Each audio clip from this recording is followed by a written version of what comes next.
ग्रामी अस्सलाम वालेकुम। मेरी तरफ से पैन एजुकेशन नेटवर्क जो है हमारे तमाम प्राइवेट स्कूल के बच्चों की तरफ से आप सबको जश्न आज़ादी मुबारक हो। मैं मुख्तसर करूंगा। मेरे एसपी साहब ने माशाल्लाह जो बातें मेरे दिल की बातें कही, मेरे एसी साहब ने, नौज़ादा साहब ने, आप सब ने बड़ी अच्छी बातें की।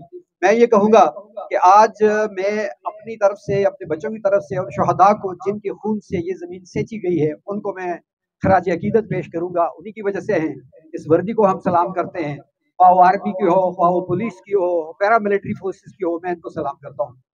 और मैं ये आज ये कहना चाहता हूँ कि देखें ये गुलदस्ता जो हमारा बैठा हुआ है पूरी तहसील की इंतजामिया, मैं इनसे एक इस्तदा करना चाहता हूँ। 14 अगस्त हम मनाते हैं, पूरे पाकिस्तान की जिम्मेदारी भी हम नहीं उठानी है, हमारे बच्चों ने उठानी है, लेकिन क्यों ना हम अपनी क्रीज से शुरू करें, अपनी इस तहसील से शुरू करें।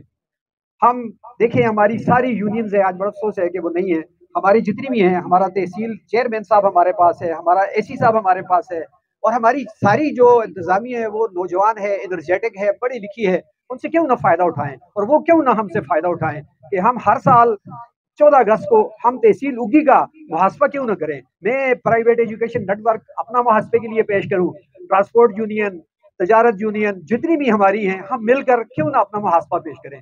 और क्यों ना हो कि हम अपने एसी साहब के ऑफिस में, हम अपने चेयरमैन साहब के ऑफिस में एक ऐसा माहौल पैदा करें कि हर हफ्ते नहीं तो कम से कम महीने में एक मीटिंग हो हमारी। हमारे छोटे छोटे मसाइल हैं जिसके हम आज़ाद हैं, हमारा उगी चौक आज़ाद नहीं है, हम आज़ाद हैं, हमारा तौहीद रोड आज़ाद नहीं है, हम आज़ाद हैं, हमारी ये सड़कें जो है ये इन्होंने माफिया ने हमारी इनको खराब कर डाला है, हम आज़ाद हैं, हमारे ये ट्रैक रोड जो है जितने भी हैं वो उनसे गाड़ी भी नहीं गुजर सकती, तजावजात की भरमार है, हम आज़ाद हैं, हमारे ये दो रोड नाले हैं। देखो थोड़ी सी काविश से हमारे टीएमए के, हमारे चेयरमैन से, हमारे एमपीए साहब हैं, हमारा डीएमए के, इनकी काविशों से देखिए इस दफा भी सैलाब आया है लेकिन हम बच निकले।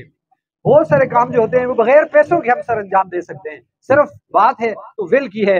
वो हम माशाल्लाह मैं एक्सपेक्ट करता हूँ अपने एसी साहब से, अपने नौबजादा साहब से, एसएसपी साहब से, डीएसपी साहब से, एसएचओ साहब से। देखें इस दफा हमें काम होता हुआ नजर आ रहा है, हमारे टीएमए का स्टाफ में सबको खराज अकीदत पेश करता हूँ, सफाइयों पे लगा हुआ है, हमारे वही उगी है वो उस तरह नहीं है जिस तरह पिछले साल था। मैं पुलिस को खराज अकीदत पेश करता हूँ कि राना नबील और राना नवीर के नाम से जो इतना ज्यादा एक हमारी जो सफेद पोश लोग हैं उनकी पगड़ियां उछाली गई, आखिर वो उन्होंने पकड़ा, और अल्लाह करे कि हमारी अदालतें, हमारा निजाम उनको कैफर किरदार तक पहुंचाएंगे इंशाल्लाह। मैं सबको सबका शुक्रिया भी अदा करता हूँ। मेरा उधार मांगा हुआ वक्त है, मुझे दे तो नहीं रहे थे लेकिन चूंकि मैंने मांगा है तो इसलिए कि मैं भी एक पाकिस्तानी हूँ, दर्द दिल रखता हूँ, और आइंदा मैं एक्सपेक्ट करता हूँ अपनी इंतजामिया से कि हमें भी इंशाल्लाह शामिल करें, हम अपना पुटअप देंगे, और इंशाल्लाह इंशाल्लाह हम उम्मीद करते हैं कि आइंदा साल नौज़ाद साहब को मैंने कहा है कि हम ये अपनी पेन के उसे मनाएंगे 14 अगस्त, एक बड़ा इंशाल्लाह जुलूस होगा, जलसा होगा, रैली होगी, इस्तेहकाम पाकिस्तान रैली होगी, और उसमें हम आप सबको खराज अकीदत पेश करेंगे। इसी के साथ मैं आप लोगों से इजाजत चाहूंगा। वमा अलैना इल्लल बलागुल मुबीन। शुक्रिया।